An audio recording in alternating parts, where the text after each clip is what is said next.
Chapitre 14. Grandeur et chute de Thésée. Après avoir aidé Hercule, de la manière que l'on sait, à s'emparer de la ceinture d'Antiope, reine des Amazones, Thésée, assagi et repu d'aventure, retourna à Athènes, dont il était devenu roi après la mort de son père. Comme tous les autres États de la Grèce antique, Athènes était alors une monarchie absolue, où tous les pouvoirs appartenaient au roi. Thésée décida d'en modifier radicalement le système de gouvernement. Dans une proclamation aux Athéniens, il annonça qu'il leur remettait la souveraineté. Ce serait désormais le peuple lui-même qui, réuni en assemblée, voterait les lois, prendrait les décisions importantes et désignerait ses gouvernants. Tous les citoyens seraient libres et égaux en droit. Ils ne seraient soumis qu'à l'autorité de la loi. Quant à lui, Thésée, il renonçait à son titre de roi et devenait un citoyen comme les autres. Il conserverait seulement, si le peuple le lui demandait, le commandement de l'armée. Les propositions de Thésée ayant été approuvées par le peuple, Athènes devint, plusieurs siècles avant Rome et plusieurs millénaires avant les États-Unis d'Amérique, la première démocratie de l'histoire. Elle fut bientôt, pour tout le peuple grec, un exemple de justice et de liberté. C'est pourquoi, de tous les pays voisins, les exilés et les proscrits vinrent souvent y chercher asile. Un de ces réfugiés politiques se présenta un jour à la demeure de Thésée, demandant humblement l'autorisation d'y passer quelques heures. C'était un homme jeune encore, mais aveugle, et dont le visage portait les marques de la souffrance. Il était soutenu et guidé par deux très jeunes filles qui lui ressemblaient. Thésée les accueillit avec son hospitalité coutumière et les invita à sa table. À la fin du repas, il demanda courtoisement à l'étranger d'où il venait et quels étaient les événements ou les malheurs qui l'avaient amené à quitter son pays. L'étranger se fit un peu prier. Il craignait, disait-il, d'importuner son hôte par le long récit d'une vie tragique. Il finit cependant par céder à l'insistance de Thésée et commença par ces mots. « Je me nomme Oedipe. Ces deux jeunes filles qui m'accompagnent et qui font tout pour adoucir mes souffrances se nomment Antigone et Ismène. » Leur visage rappelle le tien, interrompit Thésée. Sont-elles tes sœurs ou peut-être tes filles? Oedipe, perdu dans ses pensées, parut ne pas entendre la question de Thésée et poursuivit son récit. Mon plus ancien souvenir remonte au jour de mes 7 ans. J'habitais une grande et belle chambre du château royal de Corinthe. Dès mon réveil, ma gouvernante, car dans les familles royales, tu le sais bien, les enfants ont des gouvernantes, me dit que mes parents m'attendaient dans la salle à manger. Mon père, le roi Polybe, et ma mère, la reine Péribée, m'accueillirent avec tendresse et me donnèrent mes cadeaux d'anniversaire. Puis, avec une certaine gravité, mon père me parla. « Tu es Oedipe, notre fils unique. À ce titre, tu me succéderas un jour sur le trône de Corinthe. Maintenant que tu as atteint l'âge de raison, tu dois commencer à te préparer à tes futures responsabilités. » À partir de ce jour, on me donna un précepteur et je partageai mon temps entre les études, les exercices physiques et les jeux. 10 années s'écoulèrent ainsi, qui furent sans doute les plus heureuses de mon existence. Lorsque j'eus 17 ans, mon père m'invita à compléter mon éducation par un voyage de quelques mois dans les pays voisins. C'est au début de ce voyage que l'idée funeste me vint d'aller consulter, sur mon destin futur, le célèbre oracle de Delphes. Tu sais comme moi, Thésée, que cette prêtresse d'Apollon passe pour connaître l'avenir de tous les humains, et qu'elle accepte de le leur révéler, mais à l'aide de formules le plus souvent ambiguës ou obscures. Dans mon cas, cependant, sa réponse fut on ne peut plus claire. « Tu tueras ton père et tu épouseras ta mère, » me dit-elle. Bien que je n'eusse jamais accordé un grand crédit aux soi-disant oracles et devins, je fus bouleversé par cette prédiction, et, pour éviter qu'elle ne se réalisât, je pris instantanément la décision de m'éloigner, à tout jamais, de Corinthe et de mes parents. Je partis à pied, en direction de l'Est, sans but précis et de fort mauvaise humeur. C'est à cette mauvaise humeur qu'il faut attribuer le grave incident qui me survint quelques jours plus tard. Je traversais un col, par un sentier étroit, lorsque je vis arriver, en sens inverse, un petit groupe de 5 hommes à cheval. Le premier d'entre eux, qui paraissait leur chef, me cria d'une voix rude de m'écarter pour lui laisser le passage. Sur mon refus, il dégaina son épée et chercha à m'en frapper, mais je fus plus rapide que lui et l'étendis mort sur le chemin. Ses 4 compagnons sautèrent aussitôt de cheval et m'attaquèrent. Mes forces étaient décuplées par la colère, j'en tuai 3 et le 4e s'enfuit sans demander son reste. Comme je m'estimais en état de légitime défense, c'est sans remords que je repris ma route. J'entrai quelques mois plus tard dans le royaume de Thèbes. Je le trouvai plongé dans une consternation dont ses habitants m'apprirent bientôt la cause. Un monstre bizarre, ayant un corps de lionne, un buste et une tête de femme, et 2 petites ailes sur les épaules, y faisait régner la terreur. Ce monstre, appelé le Sphinx, se tenait accroupi sur un rocher, à l'entrée de la ville de Thèbes. À tous les passants, il s'adressait en ces termes. « Je vais te proposer une énigme. Si tu en trouves la solution, je te laisserai passer. Sinon, tu perdras la vie. » Quelques voyageurs avaient relevé le défi, mais aucun n'avait résolu l'énigme, et le Sphinx les avait tous dévorés. Depuis, plus personne n'osait se rendre à Thèbes ou en sortir, et la vie du pays était paralysée. Dans la situation où j'étais, j'estimais ne pas avoir grand-chose à perdre. Je décidai donc d'affronter le Sphinx. Il me fit asseoir devant lui et me proposa l'énigme suivante. Quel est l'animal qui marche le matin sur 4 pattes, à midi sur 2 pattes et le soir sur 3 pattes? Puis, conformément à sa coutume, il retourna un sablier dont le contenu s'écoulait en 3 minutes. Il ne m'en fallut que 2 pour trouver la solution. « C'est l'homme, » répondis-je. « Au matin de sa vie, il marche à 4 pattes. À l'âge mûr, il marche debout sur ses 2 jambes. Quand vient la vieillesse, il s'appuie sur une canne. » La foule nombreuse qui nous entourait éclata en applaudissements. Vexé et faisant preuve d'une insigne mauvaise foi, le Sphinx prétendit que quelqu'un dans la foule m'avait soufflé la réponse et que, par conséquent, je devais me soumettre à une 2e épreuve. « Quelles sont, me demanda-t-il, les 2 sœurs qui s'engendrent mutuellement ?» Je n'eus pas de peine à trouver. « Ce sont, lui répondis-je, la journée et la nuit. » Cette fois, ma victoire était incontestable.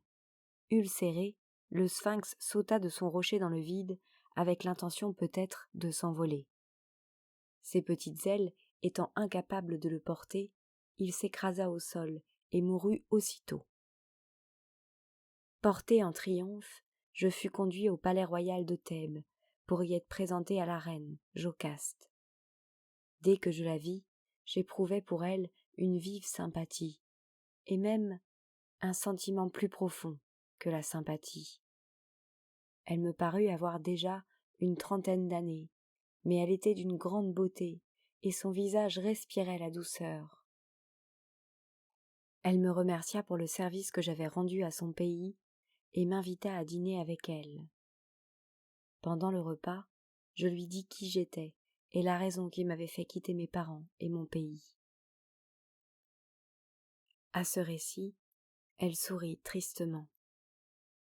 Tu n'aurais pas dû attacher d'importance à la prédiction de l'oracle, me dit-elle. Cette prêtresse d'Apollon manque d'imagination et utilise constamment les mêmes formules. Ce qu'elle t'a dit à toi, elle le disait déjà il y a près de 20 ans. Je suis bien placée pour le savoir. Et la reine Jocaste, à son tour, me raconta sa vie. Elle avait épousé très jeune le roi de Thèbes, Laïos.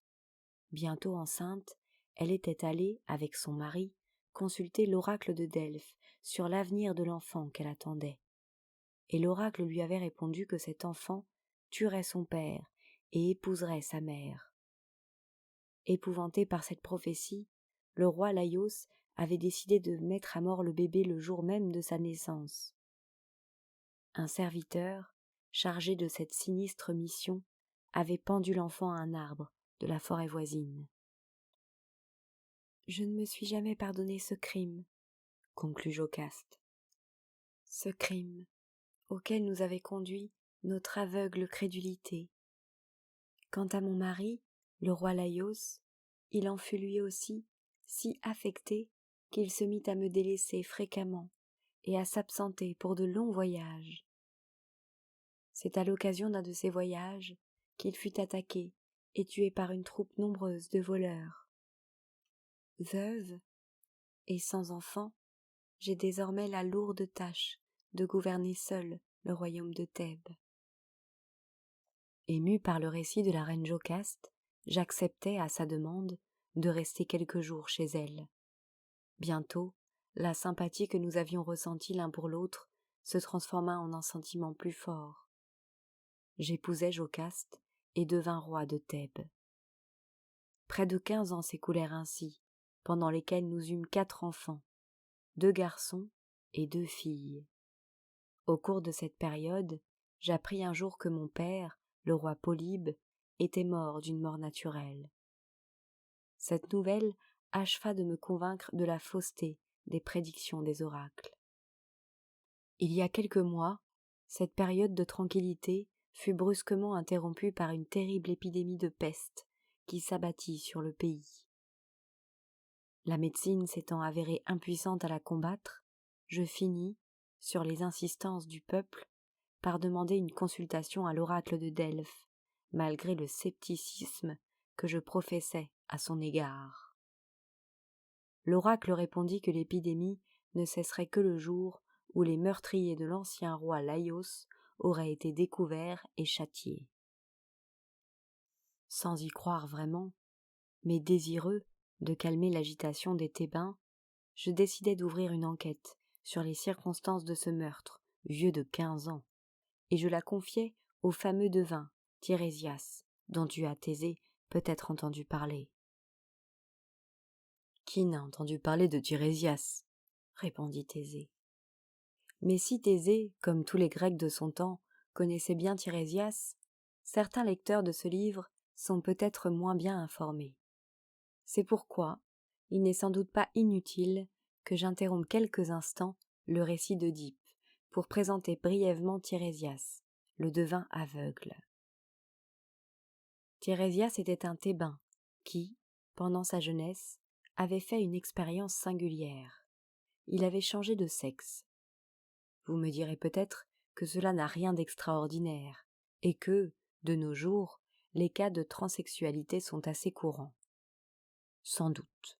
Mais la singularité de Tirésias venait de ce qu'il avait changé de sexe 2 fois. Né garçon, il était devenu jeune fille vers l'âge de 18 ans, l'était resté 9 ans, puis avait repris le sexe masculin. Cette double métamorphose l'avait rendu célèbre non seulement auprès des habitants de Thèbes, mais aussi auprès de ceux de l'Olympe.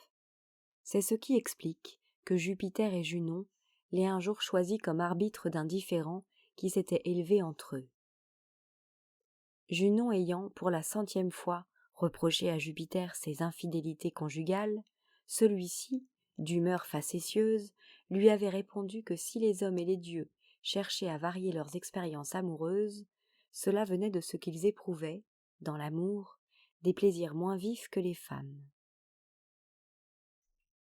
Junon ayant contesté cette thèse, Jupiter lui proposa de faire trancher le débat par Tirésias, qui s'était trouvé successivement des deux côtés de la barrière et qui pouvait donc faire une comparaison objective.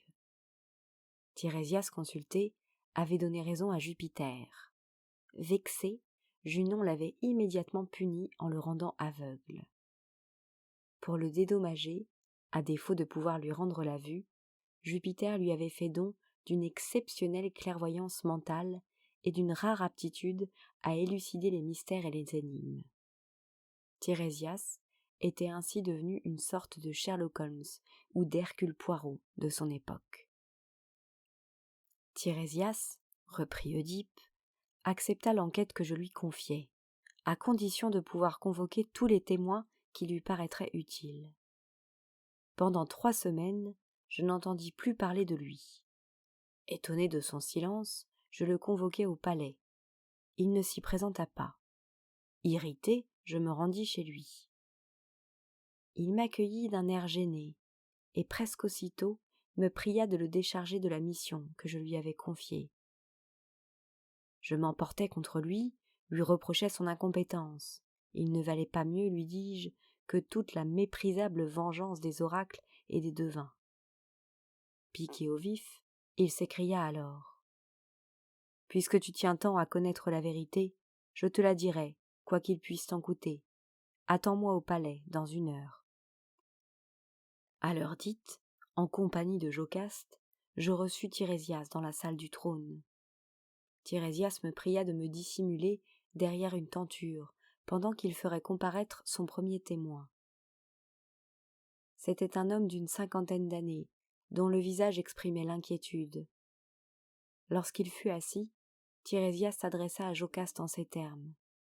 « Reconnais-tu cet homme » ? « Oui, » répondit Jocaste. « C'est l'un des 4 serviteurs qui accompagnaient Laïos au cours de son dernier voyage. Et c'est lui qui, seul survivant de ce voyage fatal, nous raconta comment Laïos et son escorte avaient été attaqués et massacrés par une troupe nombreuse de voleurs. » Tirésias se tourna alors vers le témoin. « Les choses se sont-elles vraiment passées comme tu l'avais raconté à l'époque » lui demanda-t-il. Baissant la tête, l'homme répondit d'une voix basse. « Non, j'ai menti. La vérité, c'est que Laïos et mes 3 compagnons ont été tués par un homme seul. Pour ne pas partager leur sort, je me suis enfui à cheval. Et c'est pour ne pas être accusé de lâcheté et de trahison que j'ai prétendu, à mon retour, que nous avions été attaqués par une troupe nombreuse. »« Qu'as-tu fait depuis cette époque » lui demanda Tirésias.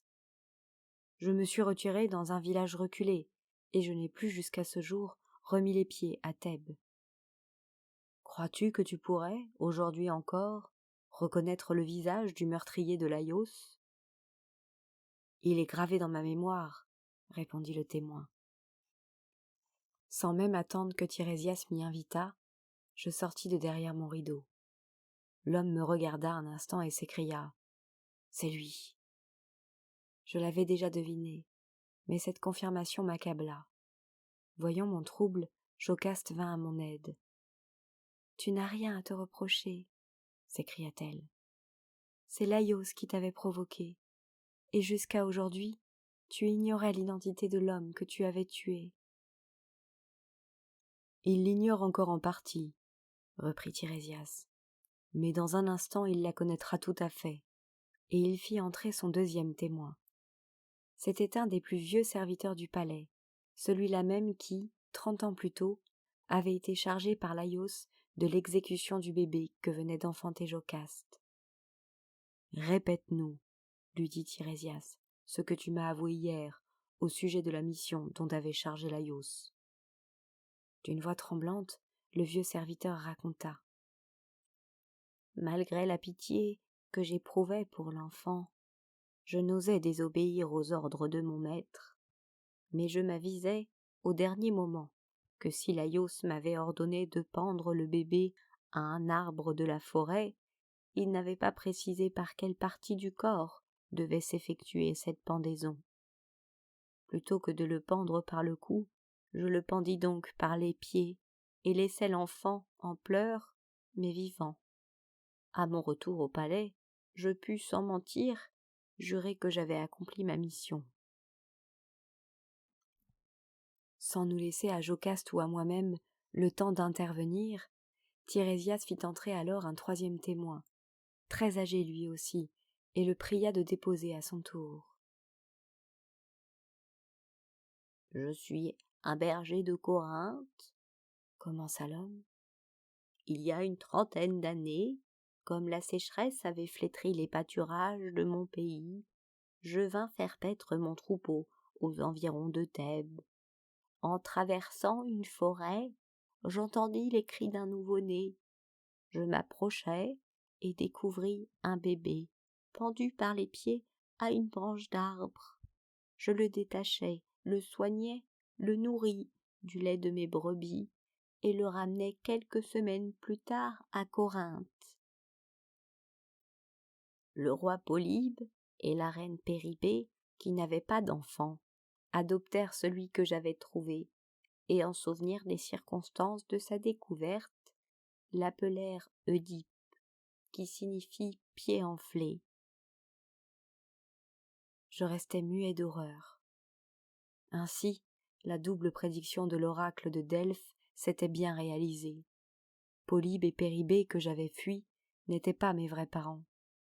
En croyant échapper à mon destin, je m'étais précipité à sa rencontre. J'étais le meurtrier de mon père, Laïos, et l'époux de ma mère, Jocaste. Quant à mes 4 enfants, tu me demandais tout à l'heure, Thésée, si Antigone et Ismène, qui m'ont accompagné ici, étaient mes filles ou mes sœurs. Je n'ai pas osé te répondre alors, mais tu sais maintenant qu'elles sont à la fois l'un et l'autre. Oedipe resta silencieux quelques instants, la gorge serrée par l'émotion. Puis il reprit. Pendant que je faisais ces terribles réflexions, Jocaste très pâle avait quitté sans un mot la salle du trône. Quelques instants plus tard, saisi d'inquiétude, je la suivis dans notre chambre. Lorsque j'arrivai, elle s'était pendue et avait cessé de vivre. Je songeais d'abord à l'imiter, mais je ne me sentis pas le droit de laisser mes enfants orphelins. Pour me punir de mon crime, involontaire mais monstrueux, je me crevais les yeux.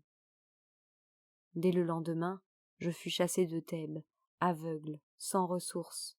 Dévoré de honte, je serais mort depuis longtemps, sans le dévouement et l'amour de mes filles, Antigone et Ismène, qui n'ont pas voulu m'abandonner. Partout où je passe, on me regarde avec horreur. Toutes les portes se ferment devant moi. Je n'ai plus ni patrie, ni foyer. Ce n'est pas ta volonté, mais la fatalité qui est responsable de tes crimes, lui répondit Thésée. Tu n'es donc pas, à mes yeux, un criminel, mais une victime. Si tu le veux, Athènes sera désormais ta patrie, et ma maison sera ton foyer. Oedipe s'installa chez Thésée, où il mourut quelques mois plus tard. Ses 2 filles, Antigone et Ismène, retournèrent alors à Thèbes. Elles trouvèrent le royaume à feu et à sang.